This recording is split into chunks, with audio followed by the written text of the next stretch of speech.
tendieron a desnaturalizar ese significado de constitución, ampliándolo y haciéndolo retroceder al concepto de constitución como ley fundamental. Habrá que esperar al aporte decisivo de Hans Kelsen en los años 30 del siglo XX para recuperar el concepto de constitución típico de las revoluciones liberales, pero transformado a través de un elemento decisivo que en cambio no estaba en el concepto estricto de constitución. Por eso se puede hablar ahora de un concepto estrictísimo de constitución, en el que implica la separación de poderes, implica la garantía de los derechos individuales, pero implica también que la Constitución es la norma normal, es la fuente de la juridicidad, de tal manera que todo el ordenamiento jurídico pende de este vértice que es la Constitución, de tal modo que cualquier sector del ordenamiento jurídico que no se comparezca, que no se corresponda con esa Constitución, carece de validez, es nulo, y al mismo tiempo debe existir un órgano que vele por la adecuación de todas las normas que integran el ordenamiento jurídico a esa Constitución. Es decir, la doctrina de la revisión judicial, la doctrina que crea los llamados tribunales constitucionales en nuestros días. Bueno, este es el punto de partida de las transformaciones de lo que hemos llamado el postconstitucionalismo. No es la concepción genérica de constitución, no es la concepción siquiera estricta de constitución típica de las revoluciones liberales, es la concepción estrictísima de la Constitución que a partir de las revoluciones liberales se pierde, pero se recupera, y que en la obra de Kelsen recibe su judicialización, su jurisdiccionalización, su juridificación. Es decir,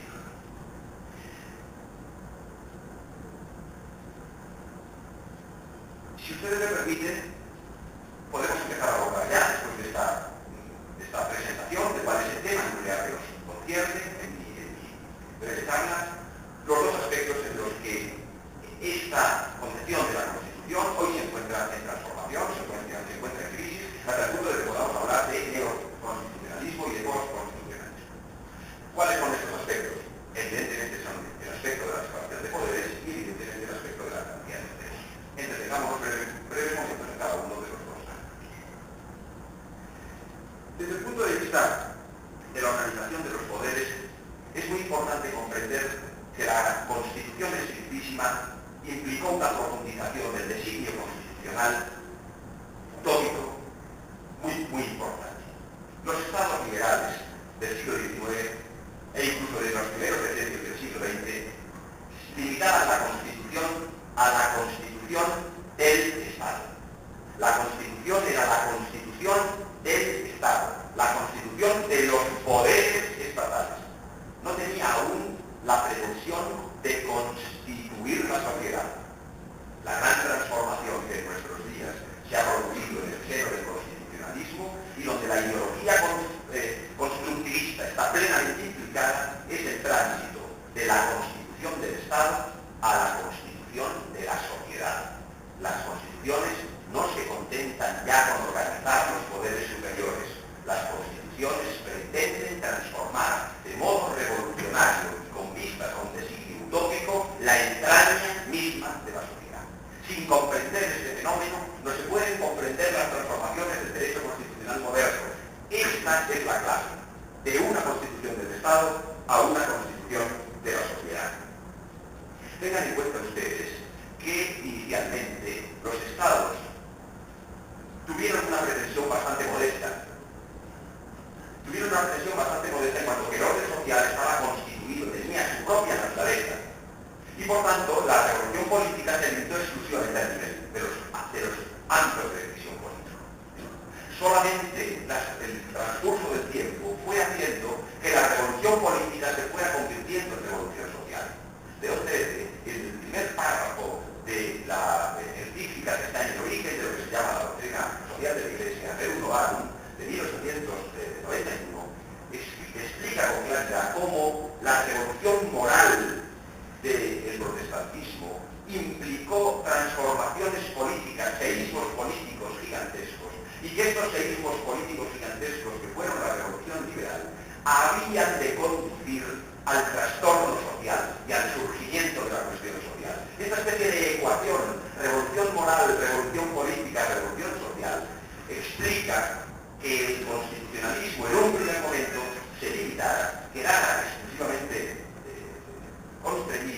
al ámbito de lo político, sin trascender al ámbito de lo social. Hoy, en nuestros días, la Constitución, el constitucionalismo, la ideología constitucionalista, por lo tanto, tiene unas pretensiones mucho más ambiciosas. No se contenta con organizar los poderes, quiere transformar la sociedad. Pero al mismo tiempo que el constitucionalismo evidencia esta ampliación, esta extravasación de sus competencias, de sus finalidades, nos encontramos con un cierto vaciamiento de lo que concierne a la organización de los poderes. Ayer, en un coloquio con los colegas del Instituto de Derecho Constitucional de esta prestigiosa universidad, discutíamos sobre el tema de la Constitución Europea, si me permiten, de la difunta Constitución Europea. Porque las vicisitudes que ha sufrido el proceso constitucional europeo en los últimos años son la ejemplificación más clara de la tesis que yo tengo que sostener hoy. Por eso me van a permitir que retome esta argumentación a título de ejemplo, porque permite sacar la primera conclusión que concierne a la separación de poderes, al influjo del constructivismo en la nueva separación de poderes. Fíjense ustedes que el proyecto de Tratado Constitucional Europeo, tratado por el que se instituye una Constitución para Europa del año 2004, parado en el 2005 por el voto negativo de los procesos de referéndum en Francia y en Holanda, y luego recuperado de nuevo, pero mucho más modestamente y con un perfil mucho más bajo, a través del Tratado de Lisboa del mes de noviembre del año pasado, del 2007, empieza por ser un tratado. ¿Ustedes creen que puede haber una Constitución que sea un tratado? Primera gran deficiencia. Segunda, se trata de una Constitución de algo que no es un Estado, y que no tiene pretensiones de ser un Estado. ¿Puede haber una Constitución fuera del Estado? Si nosotros siguiéramos el examen, veríamos que el proceso constitucional europeo demuestra la existencia de grandes anomalías respecto de la concepción de lo que era el constitucionalismo. Hoy, por una parte, como el doctor Ordóñez explicaba con gran claridad, el constitucionalismo lo invade todo. Pero hoy, por otra parte, nos encontramos con que el instrumento constitucional es inapto, es inadecuado para abordar los problemas jurídicos y los problemas políticos de la globalización, de la era de la globalización. En este cuadro, los ejemplos que se pudieran poner serían múltiples. Yo me voy a limitar exclusivamente a dos. Uno primero tiene que ver con el papel del Poder Judicial.